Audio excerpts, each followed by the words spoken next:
I wish I could say it's mock draft Monday, but it's mock draft Tuesday here on the East West Football Network. How we good? How we doing, Ned Lennon, Walter Sugar, and Parker Hall? How we guys doing? Having a great time.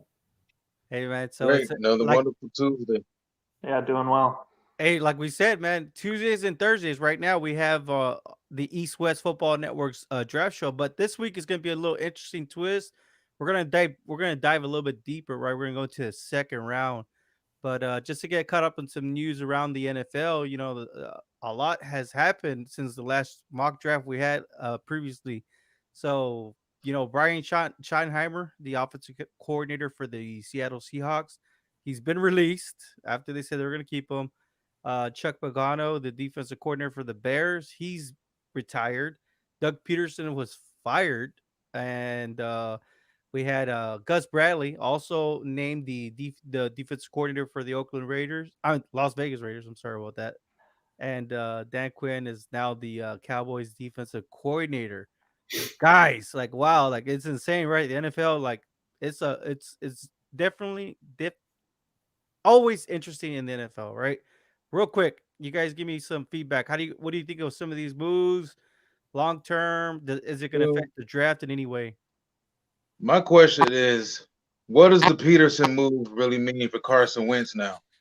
Oh man, it's a great question.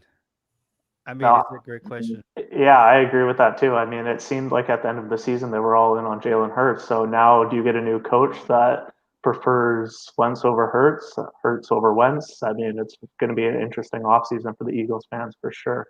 Also, just old habits die hard with the Oakland and Las Vegas thing. I always say Oakland still. So Yeah, absolutely. And I think that the Eagles coaching, interviews are really going to center around who, those guys really want, whether they want a Hurts, are they going to get a Hurts sympathizer and, head coach and trade Wentz, or are they going to get somebody who wants to revitalize their career? Hey, what about Alabama? What's that? How many national championships did Alabama win with yesterday? Is that six? What Six? is seven, Seven. 7 and 13 years? That's mhm. insane. 7 years. I mean, this is a true dynasty. I think you know what I mean. So, We've what never you? seen anything like it. Nope. Nothing even close. Nope. And it's insane because when you look at these mock drafts, we have almost up to seven players in the first round. So real quick, do you guys want to say anything about any? I mean, we all want to talk about Devontae Smith right now, but other than him, does anybody have anything to say about any of the other that played last night in the national championship? Yeah, I think, and one that we touched on a little bit was, Wyatt Davis. How serious is that knee injury? How much is that going to affect his stock? He's been a mid to early first round pick for a while now. This is not the first time he's had a knee injury as well, and that may scare some teams off, may drop the stock as well. Oh yeah, most definitely. Well, Yeah. anything Oh. stand up, Parker? Yeah, well, I was just going to say, I think in the last two games, in the playoff games, the semifinal and the final, I think Christian Barmore really upped his potential and his stock. The announcers were saying it too. He originally came into Alabama as just a pass rusher guy, but now he stops the run too, and he's fantastic all around. But I do think Jalen Waddle might have hurt his stock a bit playing. Yeah, he did have that injured. I think it was his ankle. But he didn't look good out there. So I don't know if he should have rushed back. I mean, obviously it was kind of a pride thing for him, and he wanted to be with his team in the national championship game. But maybe he should have sat it out.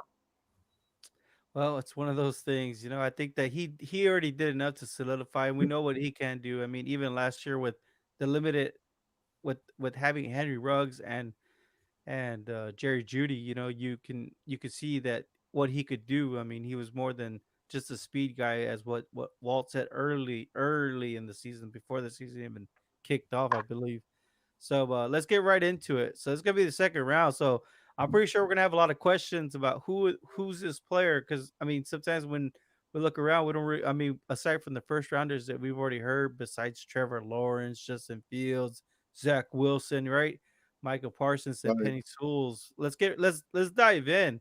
So we're gonna use the Tankathon draft order, and picking 33rd is going to be the Jacksonville Jaguars. How do they improve their team? Parker, take it away.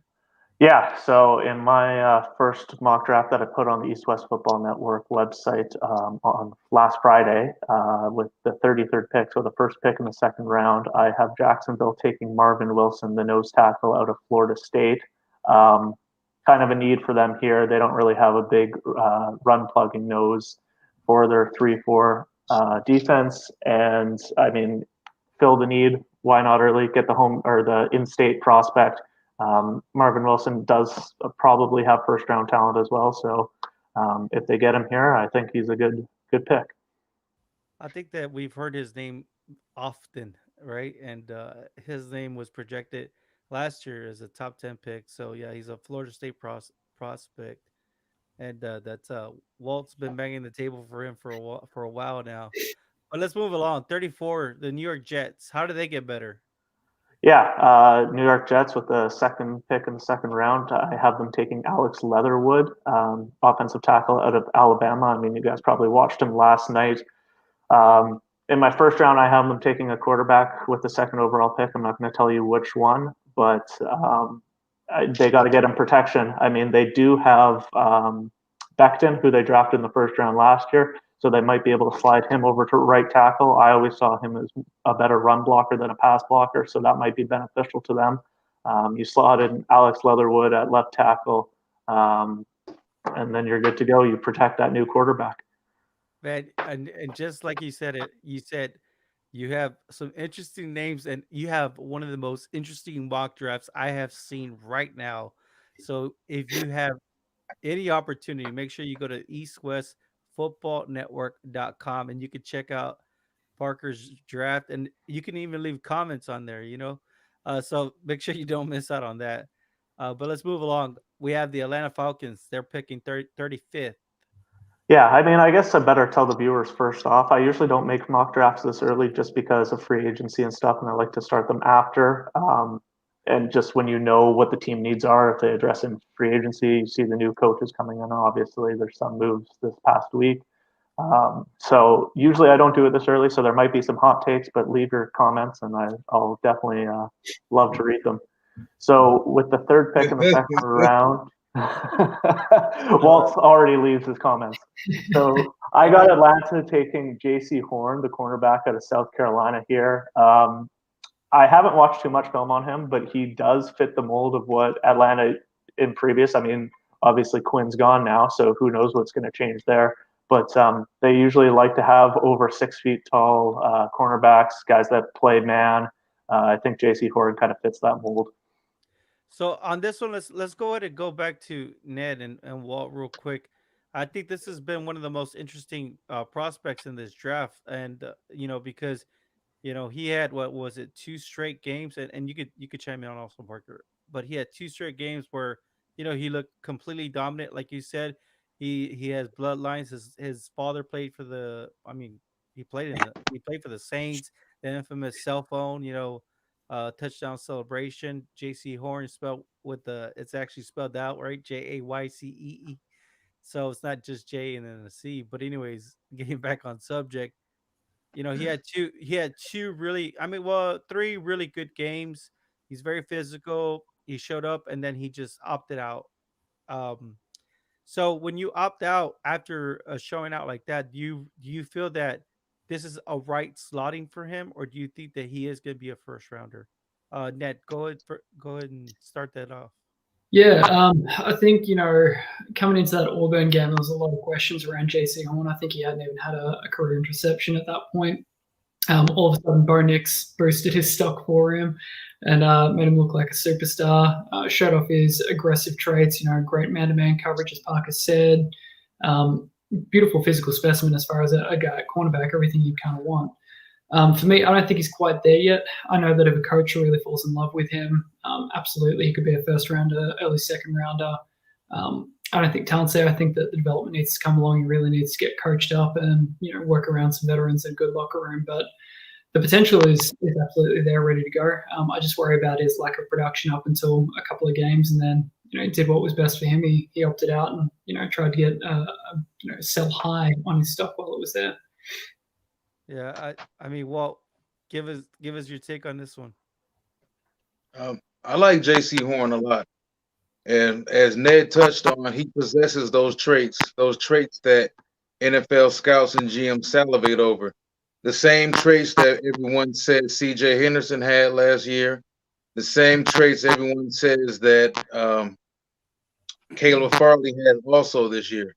Everyone falls in love with those guys that are 6'1 plus, can run sub 4.4, sub 4.3, can jump and can run and just flat out cover. You know, they say corners are born.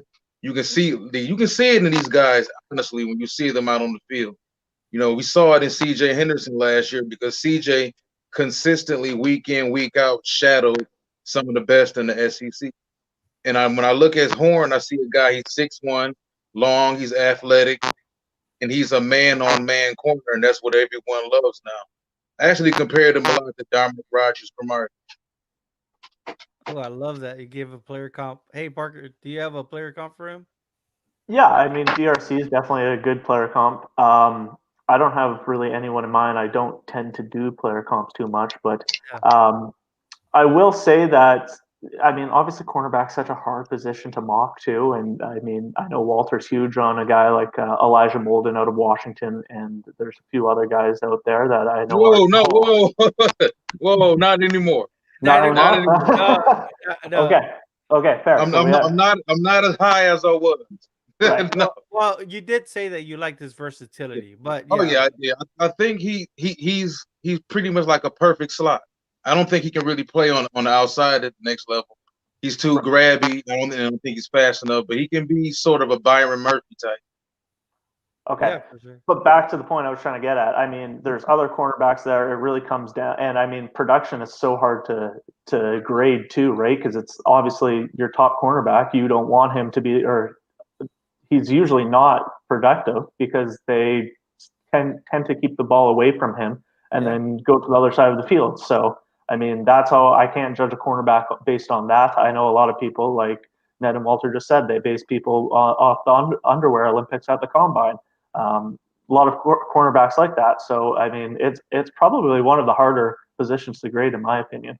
If I'll say this, look, I think that J.C. Horn really cashed in because he had another cornerback on the opposite side, right? Israel, yes, and so the thing was they weren't going to throw to him, because you're talking about a 6'4", lengthy corner that could long stride with your wide receiver. So I said, let's just pick on this guy. He's 6'1", right? J.C. Horn, and he really capitalized on that situation and the aggression. Thing is this.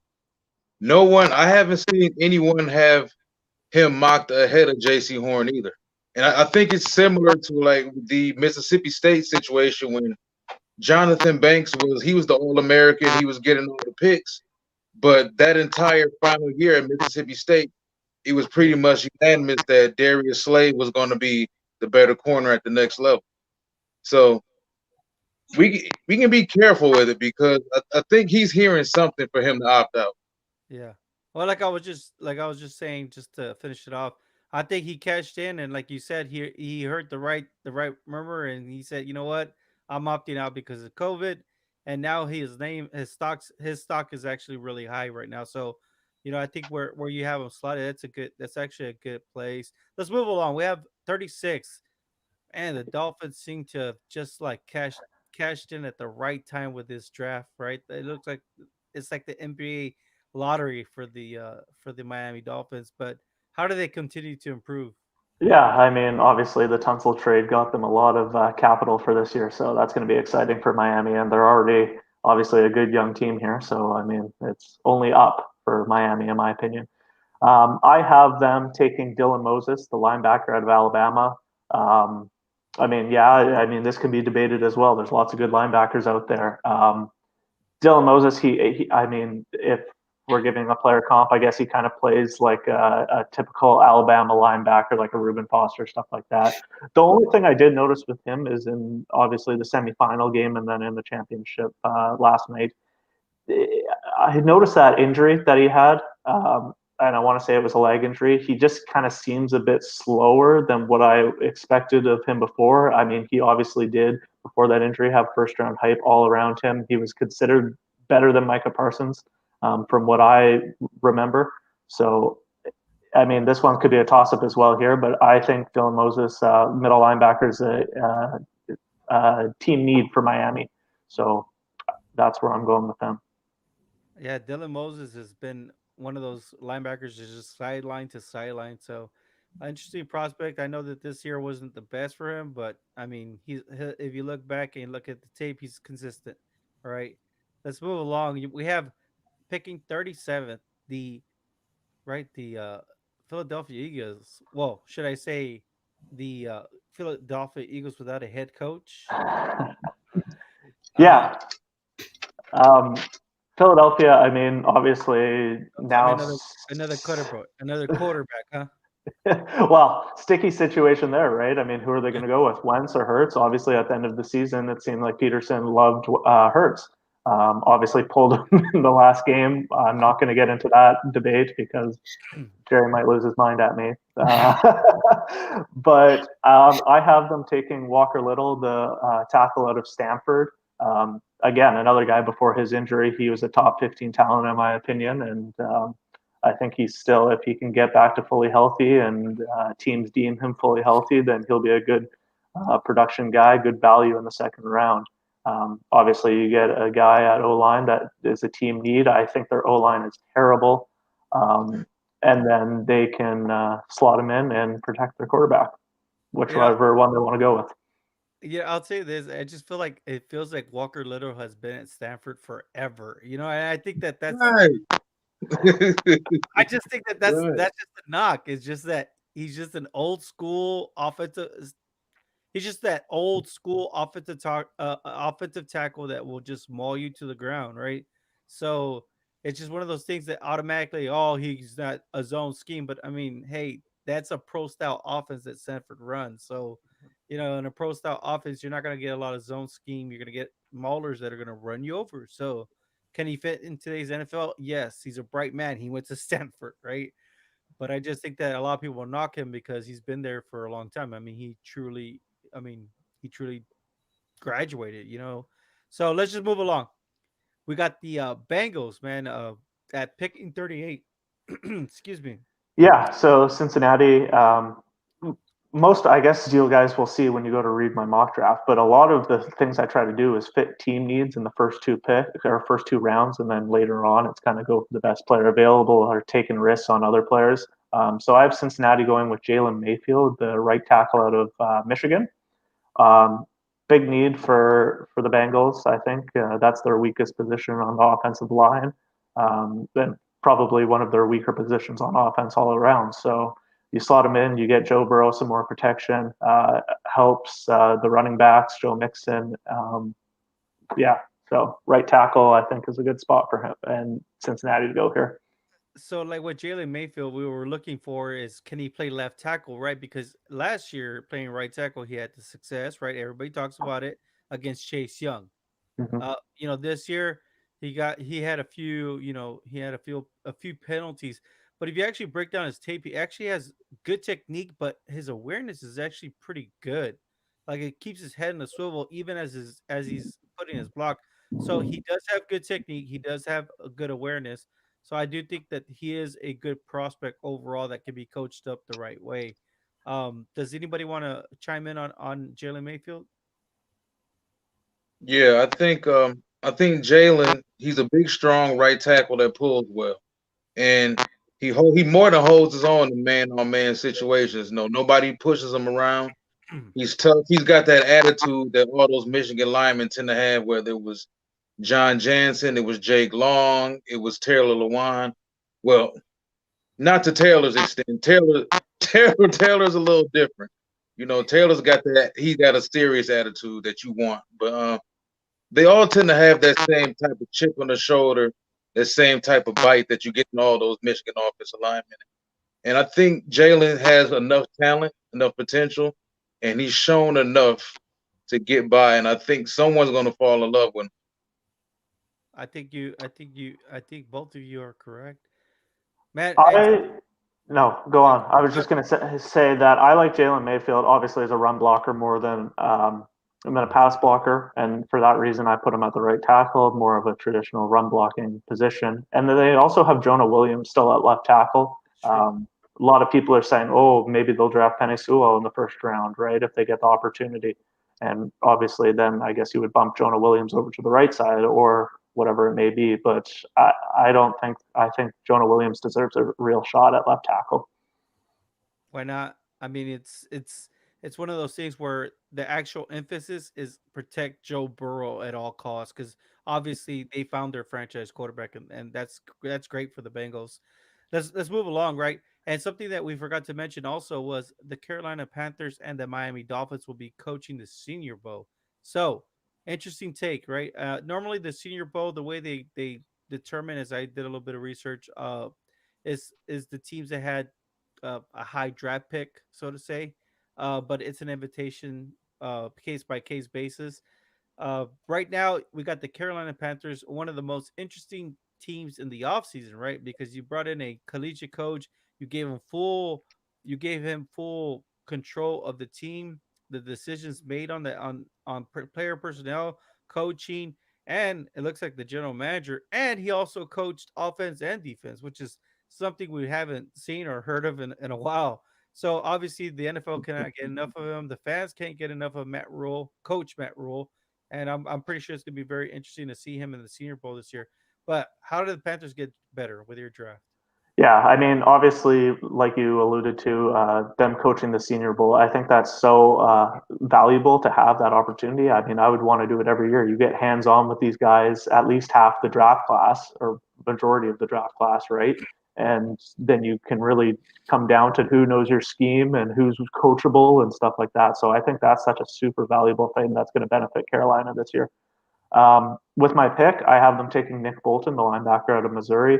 I think with Kuechly gone this year, it was you noticed it big time, and so get Shaq Thompson a running mate there at linebacker, and go from there. Hey, he's a great prospect. I think that we've actually mentioned him previously, so we'll go ahead and move along here. We got the Denver Broncos. That's Clayton Holford's Denver Broncos here. How do Yeah, they get better? And I say this: if you do not miss Parker's mock draft, it's a very interesting pick in the first round. What do you do in the second round? Because we're in the second round.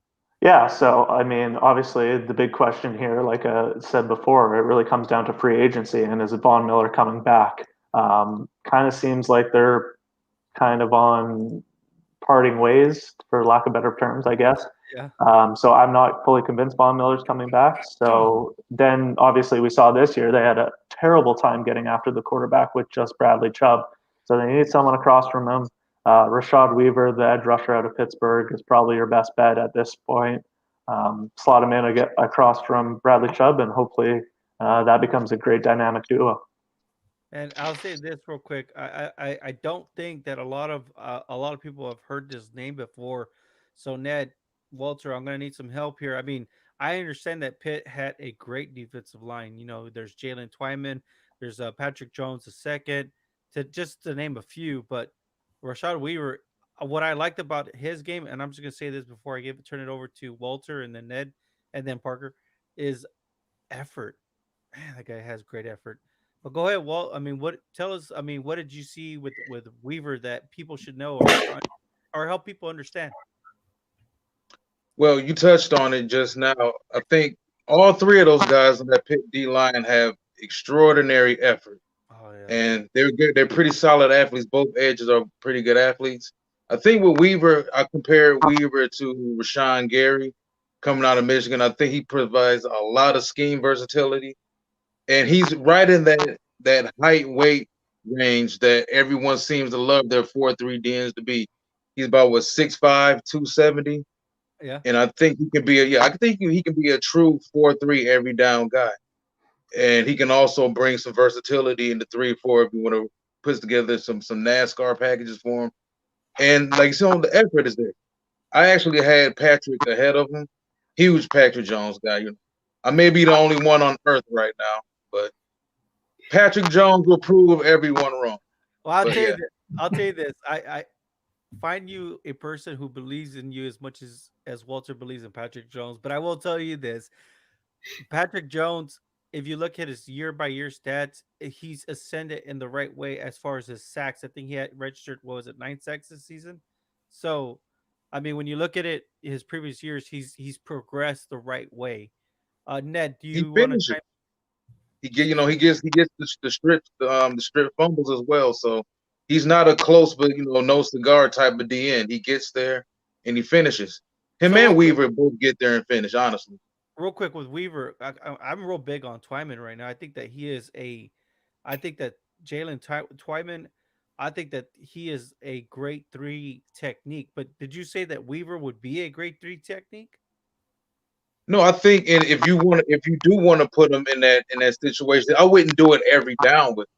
But I do believe he has some versatility where you can, if you do want to switch up schemes from time to time, he can. But quick question, Jerry, and you Yeah. just brought us something which struck a light off in my head. When we compare these three kids at Pitt, how do Yeah. they compare to Dexter Lawrence, Christian Wilkins, Oh, and okay. the other guy? I think it's almost like, well, the thing is that you had two you I think Kristen Wilkins was the true 3 technique, right? Which is your guy that was under, like, at the 300-pound range, that could And get Dexter was more of a zero. yeah, Dexter Lawrence was more of a nose guard, right? A nose tackle. So when you look at it, I think that it's basically a replica, but aside from the actual size, the size matter itself. But I'll tell you this, it's gonna be very interesting because that Pitt defense was loaded. That safety, they have a Yeah, special safety, Paris Ford too, who I think that we'll be mentioning his name pretty soon, and we'll be actually comparing him. But that guy's scrappy. But going back to just kind of rounding it out, Rashawn Weaver, you mentioned him. A player comp was Rashawn Gary, because with Rashawn Gary, I believe I've seen him play outside linebacker too. So it's insane. It's insane, right? To be able to bring that kind of versatility to any defense. Did you want to chime in on this one, Ned? Yeah, I mean, the other thing that I'll probably say that you guys haven't mentioned already is a lot of the effort that he gives, he still kind of lacks, I think, elite athleticism. That would probably be one of the big question marks for me, and medical history with him as well. Injuries in his past. As phenomenal as he has been, that's always going to be a bit of a red flag for teams taking somebody in the first or second round. Are they going to stay healthy every year? So we got So let's take everything that you guys said, and rather than comparing to Rashawn Gary, I think maybe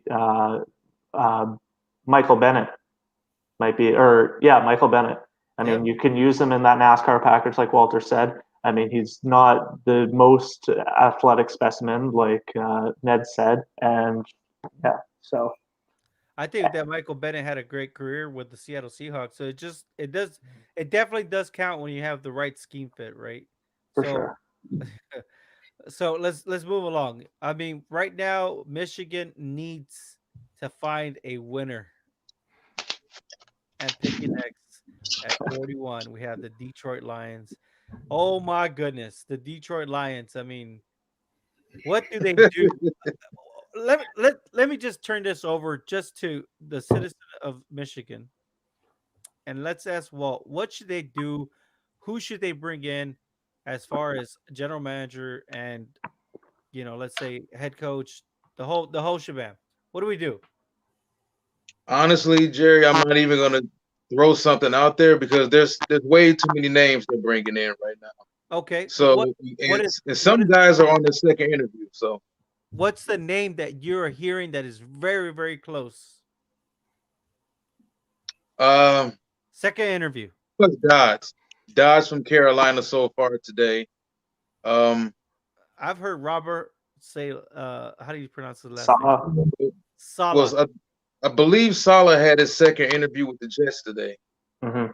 That's correct. So yeah, some guys are on their second interviews right now, which means that teams are kind of weaning out some of the prospects they don't want, and some of these coaching candidates are weaning out the organizations where they're realizing, okay, you know what, this isn't going to be the perfect match. So, I but just want it's so shaken up right now, honestly, Jerry. So shaken up. I just want to hear what the Michigan radio stations and fans have been talking about. Who they want, who they're expecting to Yeah. bring in. Well, people are still screaming for Salah. You know, it's been Salah ever since the news broke a few weeks ago. Do you So think? Do you think that if they bring in a head coach like Salah, do you think that he brings in a new quarterback, or do you think that he just tries to build off what they have already? well, I don't think the quarterback's going anywhere. You know, they actually came out today and made a statement that they asked the exact words where we don't have a taste for a rebuild. And if you don't have a taste for a rebuild, then what do? You hold on to good old steady quarterback that you have. You don't go and shake things up with the new rookie. So But they, everything's pointing towards them probably hiring a first-time GM and probably a first-time head coach. Those typically are the GMs and coaches who will take a situation where they're pretty much neutered and handcuffed. So I've they're seen I've seen Marvin Lewis tied to the Lions a lot recently. So Marvin well, Lewis, Marvin also loves veterans. well, that's You true. know, That's true. Marvin Lewis is going to bring in a strong team. I mean, he's going to bring in the who's of who's as far as defensive coordinators and offensive coordinators. So I'm just saying, this is one of the most interesting teams. I want to see who they bring in. I'm very interested. I mean, I know that the thing is that it almost feels like I think that you mentioned it that Matt Stafford's going to maybe consider retirement this year. So if that's the case, now you're talking about a complete rebuild, regardless of what the NFL says. And what we're learning is whoever says anything that hey, your job's safe, your job is not safe in the NFL. If you're not winning, you're not safe. Look at what happened to Doug Peterson. That was apparently a management decision and yeah, he got fired pretty soon after that. And look at what they said about Schottenheimer, the offensive coordinator for the Eagles. I mean, for the Seahawks. Seahawks. They said no, he's going to stay. And look, he's been xed out. So when you stop, you look at it, it's hard to believe. But let's get back on subject, right? Picking 41, Detroit Lions. Yeah, What's your name? I mean, I'm glad that Walt said that he liked Patrick Jones more because I have Patrick Jones, the edge rusher from Pittsburgh again, going Ooh. Pittsburgh edge rushers back to back. Detroit struggled getting after the quarterback as well. They just need a good pass rusher. They haven't had a good one since what seems like Ndamukong Suh. Well, I guess Ezekiel Ansah when he was on the field, but Walt, you have to be smiling, Walt. Come on, give us a smile, man. I love it. Hey, listen. I had them mocked in the first round, getting Michael Parsons. So if we could walk away with Michael Parsons and Patrick Jones, I would be ecstatic. Trust me. Yeah. I mean, that's all I wanted to hear was your how ecstatic you would have been. Let's move along. At picking 42nd, the New York Giants, the G-men, right? And they were so close to making that playoffs, but Doug Peterson and the Eagles. yeah, the New York Football Giants. I have them addressing a need here. Going offensive tackle with Liam Eichenberg, the Notre Dame tackle. I think right tackle for the Giants is a big weak spot. Left tackle might be as well. So, I mean, I think Eichenberg's a better run blocker. So if he can get the footing down right and his drop steps from the right side, then I'd slot him in there and let him go to work. Well, the one thing that we've come to expect, and Ned and Walter and Parker, you guys can chime in. Well, Notre Dame they're just a factory for offensive linemen in general, right? So, I mean, I think that if anything, they're very bright kids as well. So they'll be able to pick up any system in the NFL, and they've done it. They've done it and played at all pro levels. So I'm expecting the same thing with is it Eichenberg or Eichenberg? It's weird, but anyways, I hear so many different pronunciations. But getting back on subject, I think that this would be a great pick, right? You got Andrew Thomas last year. You solidified the other tackle position, and then you get Saquon Barkley back, and you have Daniel Jones. I think that this would be the year that you would actually not rush Daniel Jones out of the position, but let him prove that he is the quarterback for the future, and then from there you would just move. Either pick up a good backup, and then just wait till the 2020 draft to see if it's time to get a new quarterback. So Imagine if the Giants get rid of Daniel Jones this early too, and potentially the Jets get rid of Darnold. Then you have Darnold, Rosen, and Jones all gone within 3 years. Say, how many quarterbacks was it in that draft? I think 5 in the first round. It was Lamar Jackson and someone else. Yeah, well, it was Josh Allen. Josh Allen, exactly. Josh Yeah, Allen, was it Sam Baker? Darnold, Baker, yeah, and Oh, so 6. yeah, Josh Rosen. So I think that if you look at Parker Hall's, New York's a cold place, man. Like look at it would be crazy if that happened, but and it's not even Darnold's fault, and it's not even it's team it's- building. There's one aspect to team building, but there's also an aspect to finding the right coach that's a true leader that leads these men each week in and out. So let's just move past that. Ned My boys. picking 43rd, the San Francisco 49ers, man. I'll tell you this, from everything that we learned this season is you can never count out the 49ers, even if they're playing the fourth string quarterback or third string quarterback, I'm sorry, or their fourth string, defensive end, or running backs, guys that were quarterback. foot locker to come and play edge rusher. Heck, man. They're gonna win some games, right? So regardless if they haven't, but coming back with a healthy team, just if you can just in a nutshell tell us what you think about your 49ers being able to just put up some good fights even without the starting campaign. It's Shanahan and Saleh, and like that is one of the things that is so, I mean, it's talked about so much, but it's still somehow undervalued.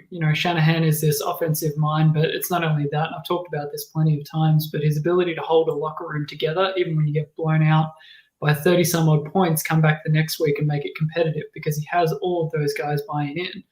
Saleh's a high energy guy, high personality guy, and a leader of men. He comes out and he gets those guys fired up and ready to play. So they believe that they can win any game. It doesn't matter who's lining up. It doesn't matter who they're against. They're ready to go. And so I think that anyone that gets brought into that system, even without Saleh there, Shanahan's going to have the next guy up. I think that you're going to walk straight into a great character community where you can learn from, your peers and really get the most out of these guys. I will say this. I think that he had a lot to do with Robert Saleh's growth as far as a coach, right? Being able to adjust that Seattle cover 3 defense, right? So when you stop, you look at it, Parker. Let's get back on subject. I mean, how in your draft, how are you fixing the 49ers? Yeah, so I mean, obviously Saleh's probably leaving. I mean, I hope he goes to Detroit. I mean, kind of hypocritical. I'll give you a little story here. Is that I was saying to Walt earlier that I think that was the downfall of Dwayne Haskins, was him being the hometown kid and being stuck in Washington with probably some bad pressure around him. Whereas, I mean, now I'm saying hopefully Robert Saleh goes to Detroit where he's the hometown kid and doing right in the city for the Lions. But with San Francisco, I mean, I guess it will come down to what defense, if they're going to stick with that kind of Seattle traditional 4-3 defense that Saleh runs, his own defense, cover 3. I have them picking Shaun Wade, the cornerback out of Ohio State, which, I mean, will blow people away that he's going in the second round for a lot of casual football fans. But I think our network's kind of agreed that he's really slipped, especially his performance. I mean, he didn't look bad last night, but in the semifinal game, I think he got exposed a bunch of times in man coverage. So I think you pair him with Richard Sherman, and Richard Sherman's probably last season or two, get him to teach him how to play that cover 3 and stick to the one side of the field. And I think Shaun Wade's a good zone cornerback. I'll tell you this. If anything, we've all talked about this. If anything, if it doesn't work out, you could stick him in the slot, or maybe even convert him to a safety. Maybe that Malcolm Jenkins, the former Saint that became a star with the Eagles, and now he's back with the Saints, right? So I think if anything, that's a good comparison. I don't know if you guys want to dispute that, but if not, I don't know, man. Bring it, Walt. Bring it. Listen, there was some red flags on Shaun Wade in this playoff, and even last night, Alabama's cutthroat, man. They will expose you, whatever Saban he's got a little bit of Belichick in him. Whatever your weakness is, he will exploit it and he will embarrass you on television. And they just consistently put Wade in space. They consistently made Wade chase and chase and chase. And I didn't see the effort. I didn't see the consistent effort there out of Wade. Unless Wade was becoming a missile coming straight downfield to hit somebody. His lateral movement, I didn't like his decision making. I didn't like the fact that he allowed Devontae Smith on more than one occasion to beat him off the jam and just smoothly stride past him and beat him. There were some major red flags with Shaun Wade, and which is interesting that you had them taking him here because I'm gonna ask Ned this. I had the 49ers taking Paulson Adebo at the same pick. Which player would you rather have? It's funny you say that. Well, because I was just about to bring up Paulson Adebo right at this pick. In fact, look, for me, and I will say this quickly, going up against that Bama offense, which potentially one of the better offenses we've seen in recent college history in terms of fluidity, comfort, coaching, everything. So I will give Wade that in a weird year coming up against that offense is a tough ask. And going into the NFL, obviously he's going to be put in a position to succeed, whether that's inside or outside. Coach is going to find the way to do that. For me, he has some similar tendencies to another 49er corner in Emmanuel Moseley, where great in sitting off coverage, great in being able to sit back and play aggressive, comes up, they can shed blocks, they can make tackles in the run game. But their change of direction, that lateral quickness and their play reaction is not quite there. And what ends up happening is you get guys that they're playing 5 or 10 yards off like the 49ers like to do. And then all of a sudden you get a guy like Devontae Smith who comes, changing directions real fast. And all of a sudden that's a 10, 15-yard play that could potentially break into a touchdown. So for me, Paulson Adebo is a guy who has just been completely forgotten and left out. Same with, I will say as well, Javon Holland out of Oregon as well. Two guys that had first round, potentially top 10, top 15 talent that because they didn't play this year, everyone's just been like, who are those guys? All of a sudden they've been dropped right down boards to 40s and 50s. But Paulson Adebo, I think, is a guy that would probably suit the 49ers a little bit better. He's got that same height and weight that they love, that 6'1", I think around 200, 205. Great coverage corner, great physical traits as well. And I think that's probably the key difference between those two.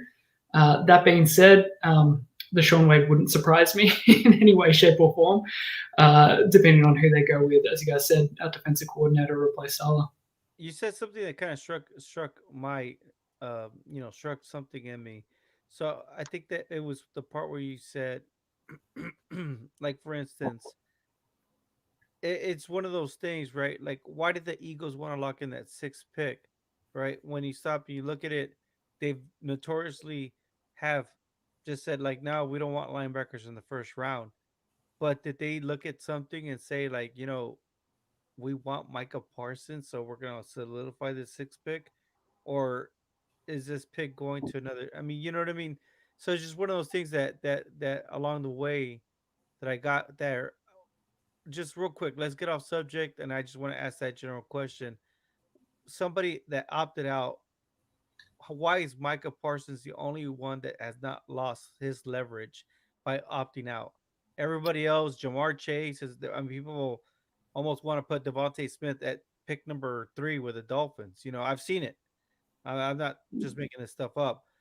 How is it that Micah Parsons has not fallen off the face of this earth, right? I think, at least from my perspective, because while there's been a lot of good linebackers, and this is a good deep linebacker draft, not one individual linebacker has really jumped out like a Devontae Smith has. Devontae Smith has blown the wheels off of everything in that offense. And so all of a sudden people are like, yeah, that makes a lot of sense. But I haven't seen a guy with the physical traits. I mean, for a long time we were talking about that with Dylan Moses, but Moses hasn't looked right since he came back this year.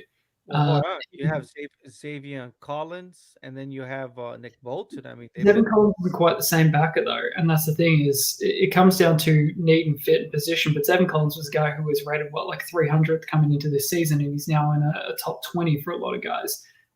Nick Bolton as well is another guy who's risen right up the chains as well.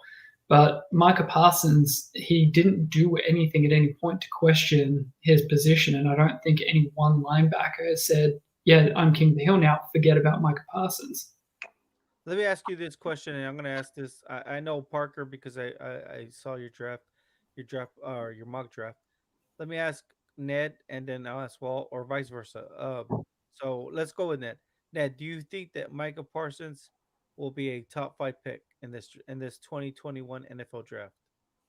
If everything that we've read and seen and been led to believe, then absolutely.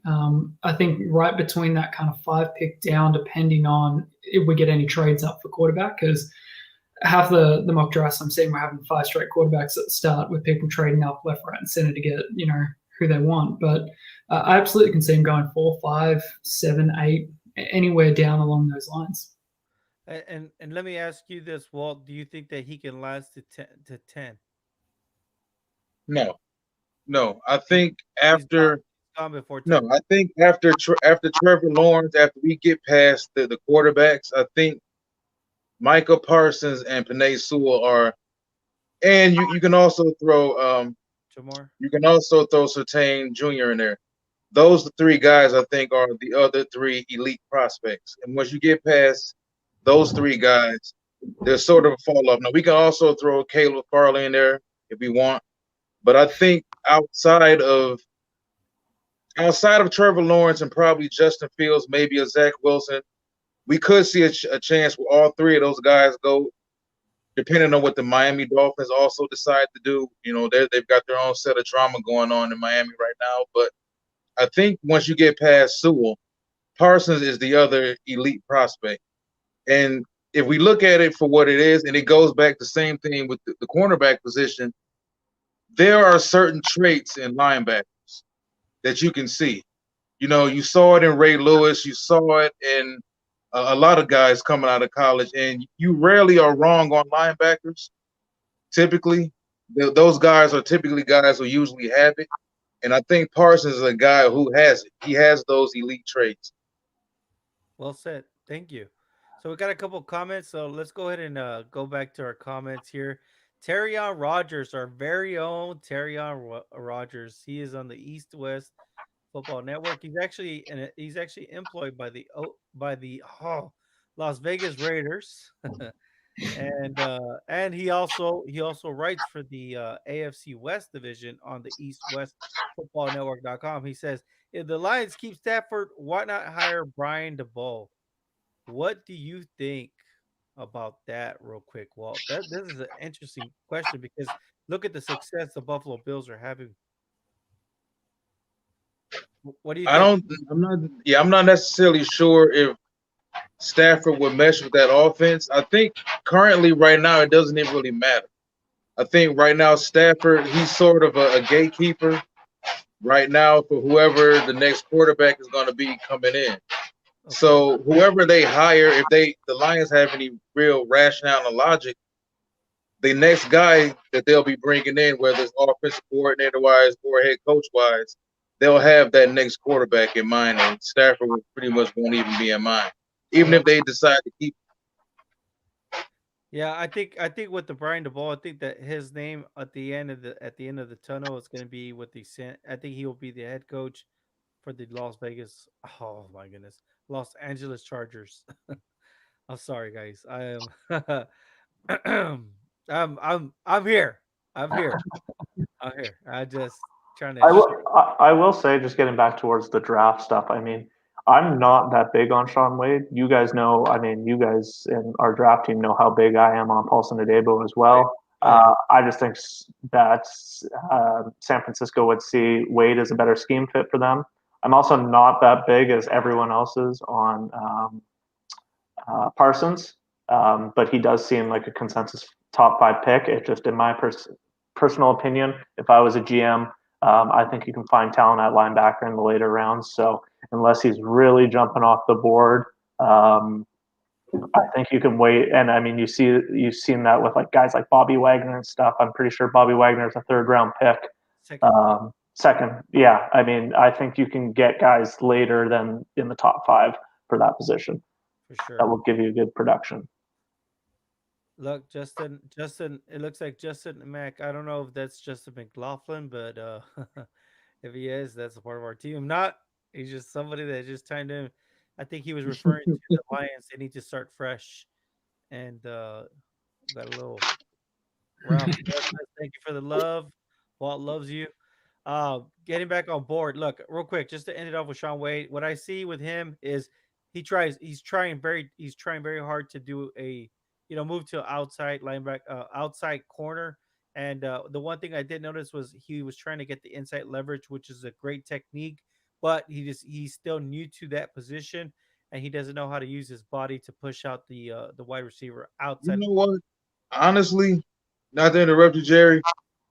Who does he really remind you of? Like the more you watch Wade, it can be a corner in the league now. It can be a corner from the past. Who does he really remind you of? Man, long, lanky, athletic. Oh man, Because one guy I thought about, he managed to get by because he was way more athletic than Wade. But Chris McAllister had like a lot of the same type of issues. If you put McAllister on the island with a smaller, fast wide receiver who made him react too much, McAllister will have those same type of issues.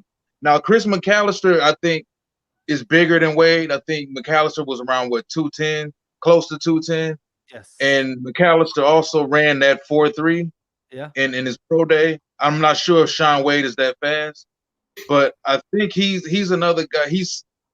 I've seen a lot of similarities with Wade and McAllister coming out of Arizona. Hold on, real quick before we go.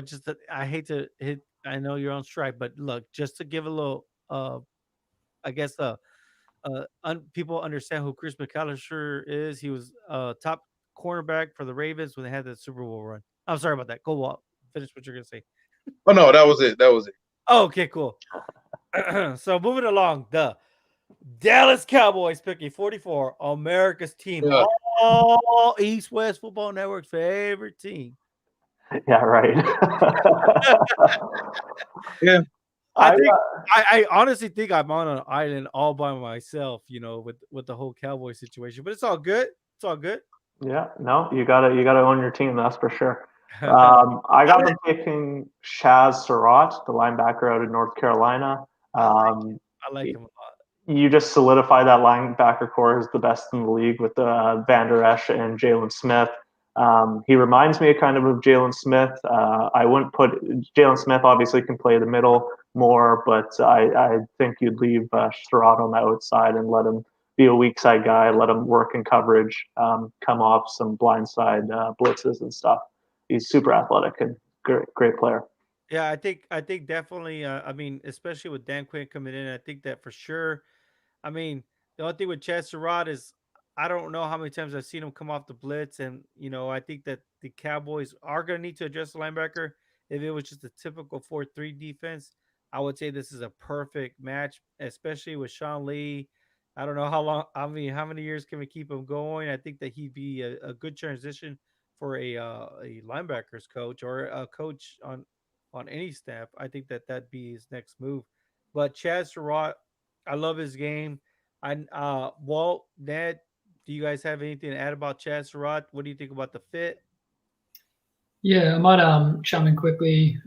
Succinctly, he's a fast guy. He's got good football IQ. He's a former quarterback, knows how to kind of read the offense. He's got good athleticism.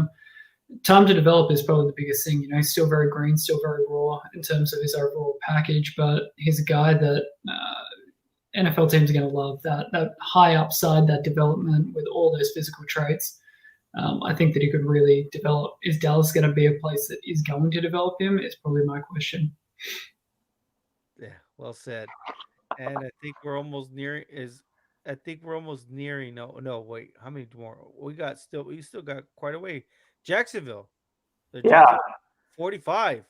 45 Jacksonville from the Minnesota Vikings. I'm pretty sure this was from the Yannick Ngakoue trade. I could be wrong though. Why would the Vikings do this? But yes, go ahead. Well, and now he's gone. Isn't Ngakoue with Baltimore now? Yeah, I think they got a third round in return, but still, like you lose your second round pick here. But anyway, Yeah, so I have them taking Trevin Moehrig, the safety out of TCU. I mean, another need for the Jacksonville Jaguars. I mean, I think their safeties are pretty weak. I think they have Josh Jones, the guy that got kicked out of Green Bay. He replaced Ronnie Harrison when Ronnie Harrison went to Cleveland. So I think you get another big safety in there that can cover well, play the center field well. Probably you can line him up against tight ends and stuff like that, bigger receivers. I like his game. I'm gonna say it right now. I like his game. He could play. He could play that single high safety, and if not, I mean, he could do everything underneath. And he's a sure tackler. That's what I like. I think that this year, to me, it's hard. I want to give Javon Holland all the credit where credit is due. I just think that at his size, I mean, he's prototypical size, and his range is just wow. It's just the ground that he can cover. But this safety class is going to be a very interesting one. Anybody want to give their thoughts on this player, on this prospect? He's out of TCU. Yeah, I like him a lot. I think he's better in coverage. I think he's better at protecting the shell than TCU allowed him to show. They blitzed him a whole lot. They actually blitzed the Darius Washington a whole lot too. I guess it's just part of their system and what they really like to do there at TCU. But I agree. I think he's better in coverage than was shown at TCU in that system. I think he's good enough sideline to sideline, range wise. Didn't see a lot ball skill wise, but when it comes to coming up and run support, he definitely does that. So I have zero issue with the pick at all. Sounds good. So let's go ahead and go with the Kendall's New England Patriots. Dang. Yeah, so Man, New England. I wish we could just throw a little nugget in there to see who you had them selected in the first round, but they're gonna have to go to the website and go see that second round pick. Go Yeah, ahead. I'll tell you that I have them taking their next franchise quarterback, but I'm not going to tell you which one. Ooh, Um, and man, and I'll even say there's no trades in my mock draft either, so that might give you a bit of a help. Um, I have them taking Chris Olave, the wide receiver out of Ohio State, who played pretty good yesterday as well. Get their new franchise quarterback a weapon to go with. It's pretty easy there. He's the best receiver I have on the board right now. I'll tell you this. If there's one thing I know about Kendall is that he loves the wide receiver position. So I know that once he sees exactly what Chris Olave can do for you, I think that if anything, he's different than what they have right now as far as, with what is it, Keel Harry, I feel her. Julian Edelman, and Jacoby Myers. This guy is kind of that. He could play slot. He could play pretty much any position. I think that some of the questions they had about him playing at Ohio State was his yak. Do you guys want to mention or comment on this pick?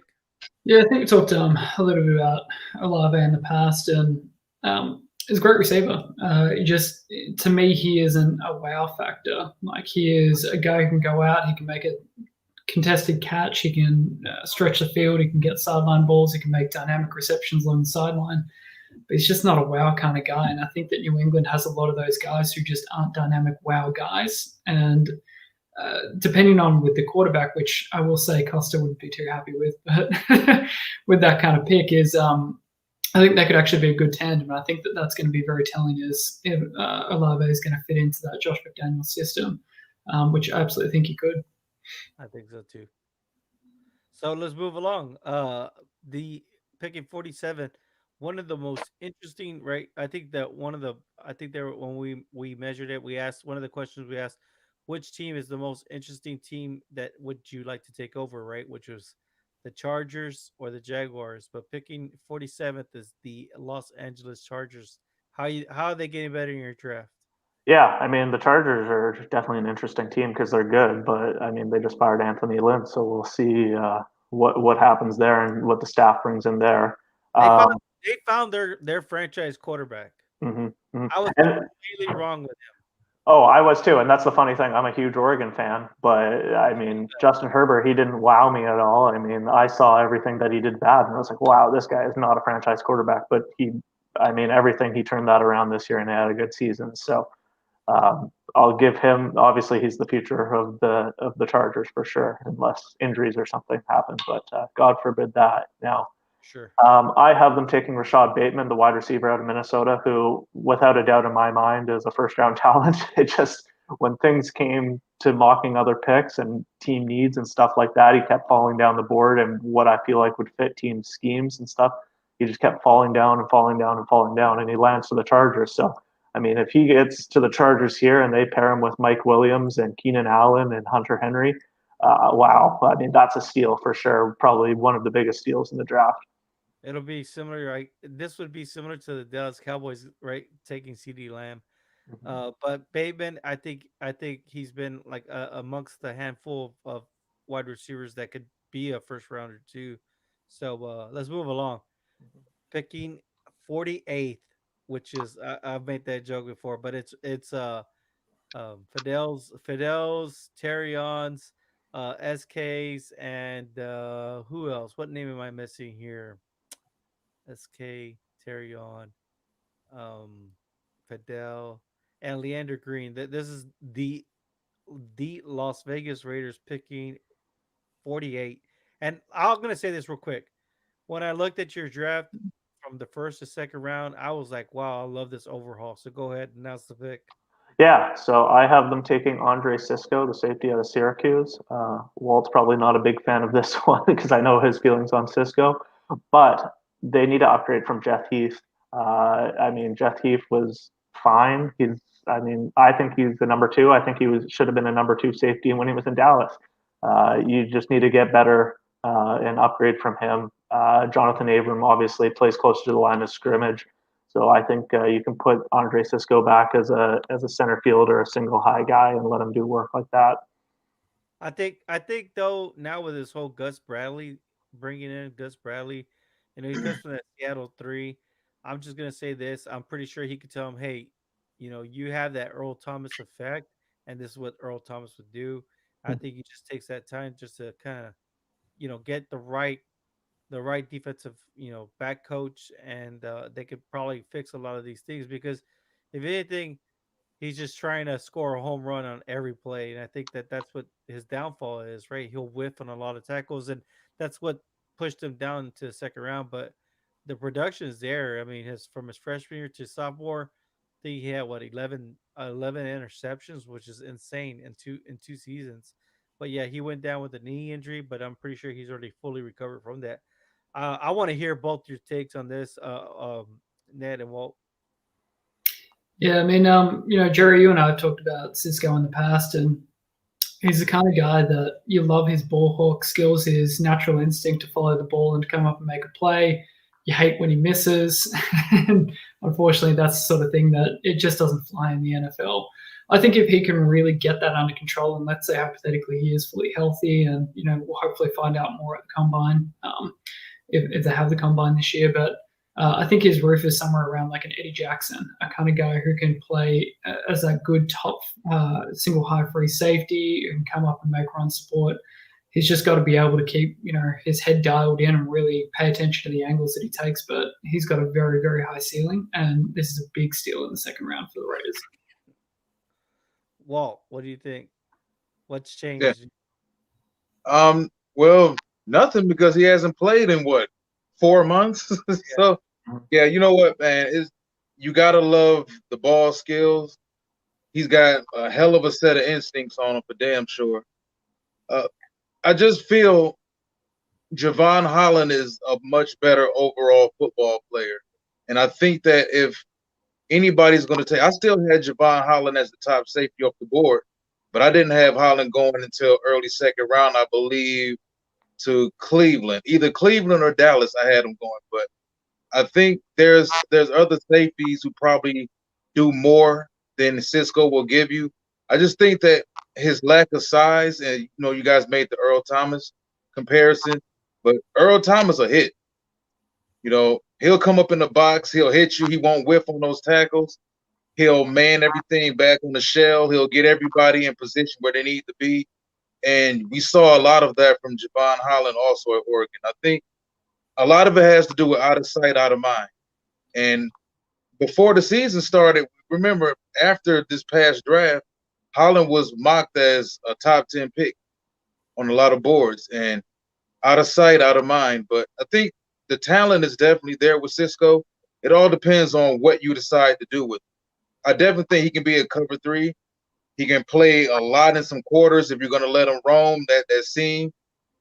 And you can also bring him up and he can cover some slots, I believe. So it's going to come down to what does he run. If he runs fast, if he runs somewhere in that 4.52, 4.55 range where you typically would like your safety to be, someone will take him because the instincts are there and you can't ignore the ball skill. Nope. I'll say that. Yeah. I was a big fan earlier, but then I think Walt The pointed out, video, yeah, he pointed out some game tape. Like, go watch this, and I did. I was like, oh man, we got a Marcus Peters out there. That was like the first thing. Like, but Marcus Peters at the safety position. But there's a couple of them out there, right? Reed Blankenship. I think after looking at it, after talking with Ned, I saw Reed Blankenship could be a single high cover safety, right? But the thing is with him is, I don't know if it's just the angles that he takes or just the effort, but dang man, this is a good So, safety class to be in. not for a lack of effort, man. The guy gives more effort than I think I've seen at a safety position in college in a while. It's the angles. He gets so excited, comes up, and he runs to about 2 yards where they used to be. He's just in a bad place to make a tackle. But I mean, once you get out of the first, I think first 40 or 50 picks, safety starts becoming a pretty good position. You got Murray, you got Paris Ford, we mentioned earlier, Richard LeCount from Georgia, you've got Javon Holland, Cisco, Hamza Nasruddin as well, Richie Grant at UCF. So, like, all of a sudden you've got this well of, like, second and third round safeties who can all really develop in. I see Oklahoma safety too. Kobe Veal. What's his last name? Kobe Harvey Peel, Oklahoma State. Yeah, Caden Stearns out of Texas as well. This is a great safety class. So yeah, definitely. Caden's gonna play too. Caden's gonna play for somebody. Oh yeah. Like, he's a smart football player, and he's another guy that seemed like he's been at Texas forever. Well, it's because his freshman year he made such a loud noise. You know what I mean? And then his sophomore year, I think he was battling a big injury that he skipped out. And then this year, like you said, it just feels like he's been playing it forever. But yeah, I mean, this is a great safety class. I'm pretty sure it's exactly what you'd like to have, which gives you a lot of luxury, right, to build up your offensive line, defensive line, or get your skill positions, and then you can address safety even in the third to fourth round. You're not pressed to go, a high first round or second round with them. But that's gonna go ahead and conclude it. But before we go, picking what was it? Picking 49 at the Arizona Cardinals. I think you wanted to chime in on this one, didn't you? Yeah, of course. I mean, my favorite team. I will say just briefly about the safety conversation here. I mean, huge Oregon fan, as you guys know, and I obviously am very big on Javon Holland. I think he's a top 10 talent still to this day, and I hope he gets drafted that high. I also watch a lot of Syracuse just because my family lives close to Syracuse. So I kind of follow them. So I know Cisco's got the talent. He just needs to clean up his errors, and that's the biggest knock I have on him. But with Arizona's 49th pick, I have them taking the nose tackle from the University of Southern California, the Fighting Trojans, Jay Tufele. Big thing here is I've been saying this for years. The Cardinals need a dominant nose tackle. Corey Peters has filled that very well, but he's old now, and I view him even more, not even as a pure nose tackle. I think he's more of a 3-4 end. Get Jay Tufele in there. He gets after the quarterback. He's a plug. He stops the run. I'm very high on him. I think he'd be a good fit for Vance Joseph and the Cardinals going forward. Well said. Now a lot can change, right? And coming Thursday, we're gonna go and release the second half, right? We're gonna go and release the Arizona Cardinals pick. We'll have another guest on from our scouting team, and we'll go to give you the picks 17 through 32. But I mean, it's the second round, so you're gonna have to do your own math on that one. uh, but other than that, like we said, a lot of things can change. of course, this is just kind of bringing more of an awareness of the actual players, because this draft is loaded at almost every position, especially at the quarterback position. But we want to highlight a lot of these prospect names. So when your team drafts them, you're not left on the dark. And you're missing on the show, you're just not helping yourself. So make sure you stay tuned. And as always, thank you. And make sure to go to the eastwestfootballnetwork.com website and check out Parker's entire 2 round mock draft. And remember, you can leave comments and he'll answer them back. Trust me, he will. But thank you all so much. Have a good one.